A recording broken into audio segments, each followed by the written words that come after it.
Information اب کے ناظرین السلام علیکم۔ چلتے ہیں پاکستان اور دنیا بھر کی تازہ ترین ہیڈ لائنز کی جانب۔ ویڈیو کو شروع سے لے کر اینڈ تک پورا دیکھیں۔ سر کریکس سے جیوانی تک اپنی خود مختاری اور سمندری سرحدوں کا دفاع کرنا جانتے ہیں، سربراہ پاکستان بحریہ کا اعلان۔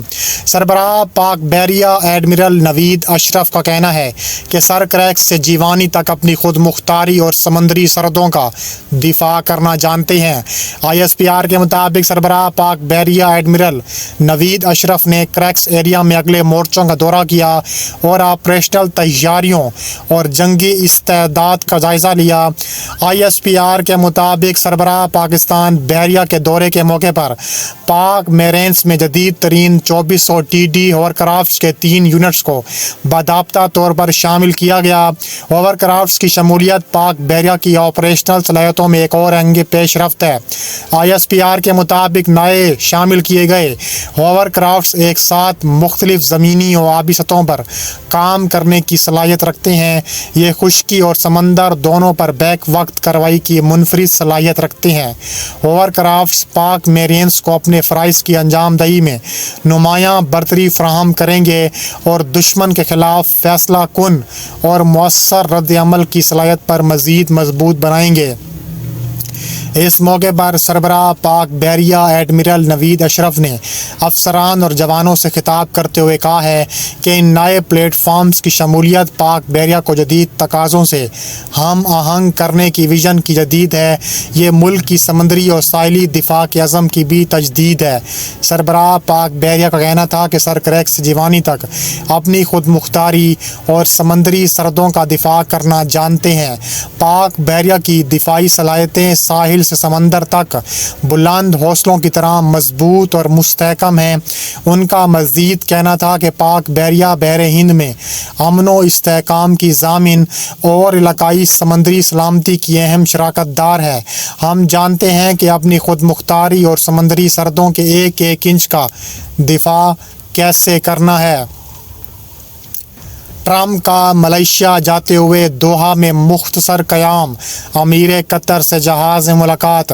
امریکی صدر ٹرمپ نے ملائیشیا کے دورے پر جاتے ہوئے قطر میں مختصر قیام کیا اور اس دوران امیر قطر اور وزیر اعظم سے جہاز میں ملاقات کی۔ غیر ملکی خبر رساں ایجنسی کے مطابق امریکی صدر ٹرمپ نے ملائیشیا میں سربراہی اجلاس میں شرکت کے لیے جاتے ہوئے قطر کے دارالحکومت دوحہ میں مختصر قیام کیا۔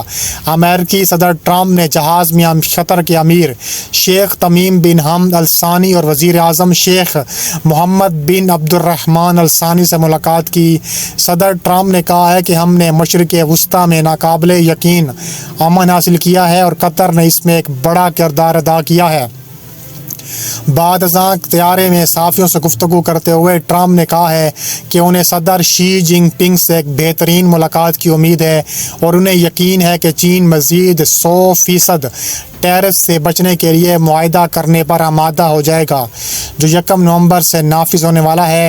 اس کے علاوہ انہوں نے کہا ہے کہ غزہ میں پائیدار امن ہونا چاہیے۔ جلد ٹاسک فورس تیار ہوگی، ضرورت پڑی تو قطر غزہ میں امن بے فوج بھیجنے کو بھی تیار ہے۔ پاکستان افغانستان مذاکرات کا دوسرا دور ختم۔ پاکستان نے طالبان کو دہشت گردی کی روک تھام کے لیے جامع پلان دے دیا۔ ذرائع کے مطابق پاکستان اور افغانستان کے وفود کے درمیان مذاکرات استنبول کے مقامی ہوٹل میں ہوئے، جس کی میزبانی ترکیہ کے اعلیٰ حکام نے کی۔ ذرائع کا کہنا ہے کہ استنبول میں مذاکراتی دور میں قطر میں ہونے والے مذاکرات میں طے پانے والے نکات پر عمل درآمد کا جائزہ لیا گیا۔ ذرائع کے مطابق پاکستان نے طالبان کو دہشت گردی کی روک تھام کے لیے جامع پلان دے دیا۔ ذرائع نے بتایا ہے کہ پاکستان کی جانب سے 2 رکنی وفد مذاکرات میں شریک ہوئے، جبکہ افغانستان کی طرف سے نائب وزیر داخلہ رحمت اللہ مجیب نے وفد کی قیادت کی۔ یاد رہے کہ قطر اور ترکیہ کی ثالثی میں پاکستان اور افغانستان کے درمیان مذاکرات کا پہلا دور دوحہ میں ہوا تھا، جس کے نتیجے میں پاکستان اور افغانستان کے درمیان جنگ بندی ہوئی تھی۔ پاک افغان کشیدگی کے باعث چمن اور خیبر جنوبی شمالی وزیرستان اور ضلع کرم کی سرحدی راستے 14ویں روز بھی بند ہیں۔ باب دوستی، تورخم، خرلاچی، انگور اڈہ، غلام خان سرحد پر سینکڑوں مال بردار گاڑیاں پھنسی ہوئی ہیں۔ حماس نے یرغمالیوں کی لاشیں واپس نہ کی تو امن معاہدے میں شامل ممالک کارروائی کریں گے۔ امریکی صدر ٹرمپ نے کہا ہے کہ حماس نے یرغمالیوں کی لاشیں واپس نہ کی تو امن معاہدے میں شامل دیگر ممالک کارروائی کریں گے۔ غیر ملکی میڈیا کے مطابق امریکی صدر ڈونلڈ ٹرمپ نے ایک بیان میں کہا ہے کہ غزہ میں موجود یرغمالیوں کی واپسی کے حوالے سے اگلے 48 گھنٹے میں پیش رفت پر گہری نظر رکھیں گے۔ انہوں نے کہا ہے کہ اگر حماس نے یرغمالیوں کی لاشیں واپس نہ کی تو امن معاہدے میں شامل دیگر ممالک کارروائی کریں گے۔ دوسری جانب آسیان سربراہی اجلاس میں شرکت کے لیے ملائیشیا جاتے ہوئے قطر کے دارالحکومت دوحہ میں مختصر قیام کے دوران امیر قطر سے ملاقات کے وقت ٹرمپ نے کہا ہے کہ ضرورت پڑی تو قطر غزہ میں امن فوج بھیجنے کے لیے بھی تیار ہے اور آگے بھی اس کا بڑا پیش رفت ہو سکتی ہے۔ ایران شمالی کوریا اور میانمار FATF کی بلیک لسٹ میں برقرار ہیں۔ ایران شمالی کوریا اور Myanmar financial action task force کی بلیک لسٹ میں برقرار ہیں۔ FATF دہشت گردی کی فنڈنگ، منی لانڈرنگ کے خلاف عالمی نگرانی کرنے والا ادارہ ہے جو ملکوں کے نظام میں سنگین خامیوں پر کارروائی کے مطالبے کے ساتھ بلیک لسٹ کرتا رہتا ہے۔ FATF نے غیر قانونی مالیاتی سرگرمیوں سے نمٹنے میں مسلسل ناکامی کی وجہ سے ان ممالک کو بین الاقوامی مالیاتی نظام کے لیے ایک اہم خطرے کے طور پر شناخت کی ہے۔ FATF باقاعدگی سے اپنی فہرست میں نظر ثانی کرتا ہے، لیکن شمالی کوریا، ایران اور میانمار اس فہرست میں برقرار ہیں۔ اس پابندی کے تحت FATF مالیاتی اداروں کو ان ممالک سے وسائل ہٹانے کی ترغیب دے سکتا ہے۔ اس سے ملکی اداروں پر اس بات کے لیے دباؤ بڑھ سکتا ہے کہ وہ FATF کے معیارات کے مطابق اپنے ضوابط کو بہتر بنائیں۔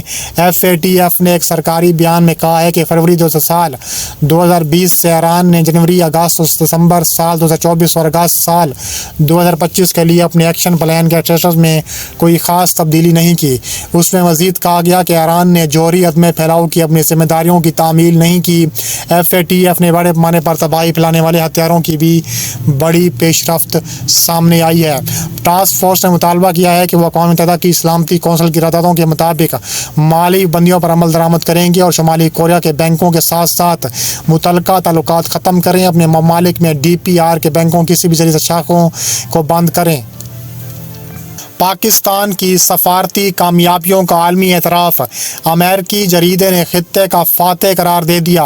امریکہ کے معتبر جریدے فارن پالیسی نے اپنی تازہ ترین رپورٹ میں پاکستان کی حکومتی سفارتکاری اور عسکری ڈپلومیسی کو بھرپور خراج تحسین پیش کرتے ہوئے اسلام آباد کو خطے کا سفارتی فاتح قرار دے دیا۔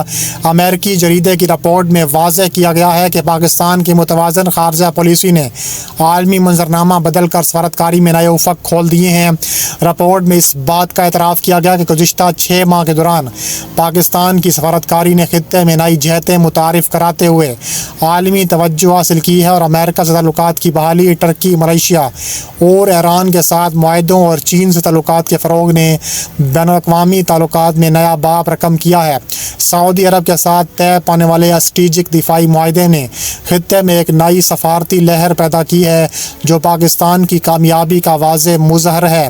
رپورٹ میں بتایا گیا کہ اسلام آباد اور واشنگٹن کے نئے تعلقات کی شروعات کچھ پیش آنے والے غیر متوقع واقعات سے ہوئی ہیں، جن میں پاکستان کا داعش خراسان کے ایک اہم دہشت گرد کو گرفتار کرنا شامل تھا جو کابل ایئرپورٹ حملے کا ماسٹر مائنڈ تھا۔ فارن پالیسی میگزین نے لکھا ہے کہ امریکی سینٹ کام کے سربراہ جنرل مائیکل کوریلا نے پاکستان کے انسداد دہشت گردی تعاون کو غیر معمولی اور مؤثر قرار دے دیا۔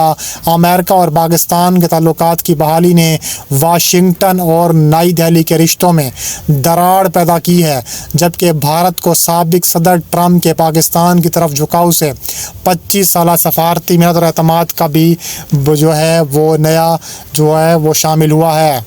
ایران پر حملہ ہوا تو دشمن پر جہنم کے دروازے کھول دیں گے، سربراہ پاسداران انقلاب کا اعلان۔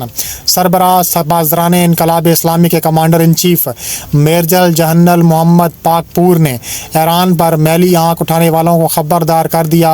ایران کی خبر رساں ایجنسی کی رپورٹ کے مطابق سپاہ پاسداران انقلاب اسلامی کے commander in chief major general Mohammad Pakpour نے خبردار کیا ہے کہ اگر ایران کی خود مختاری یا سلامتی پر کوئی حملہ کیا گیا تو ایران بھرپور اور فیصلہ کن جواب دے گا۔ عراقی قومی سلامتی کے مشیر قاسم الارجی سے ملاقات کے دوران انہوں نے کہا ہے کہ اگر ایران کے خلاف کسی قسم کی جارحیت کی گئی تو ہم دشمن کے سامنے جہنم کے دروازے کھول دیں گے۔ جنرل پاکپور نے 12 روزہ جنگ کے دوران ایران کی دفاعی صلاحیت اور عوامی اتحاد کو سراہتے ہوئے کہا ہے کہ دشمن نے ایران کے میزائل سسٹم کو کمزور سمجھا، لیکن ایران نے بھرپور طاقت کے ساتھ دشمن پر تابڑ توڑ قسم کے حملے کیے۔ سپاہ پاسداران کے سربراہ نے عراق کی جانب سے جنگ کے دوران مخالف گروپوں کو قابو میں رکھنے پر شکریہ ادا کیا اور کہا ہے کہ سیکیورٹی معاہدوں پر مکمل عمل درآمد کیا جائے۔ انہوں نے سرحدی علاقوں میں ایک مشترکہ فیلڈ کمیٹی کے قیام کی تجویز دی تاکہ دونوں ممالک کی سلامتی کو یقینی بنایا جا سکے۔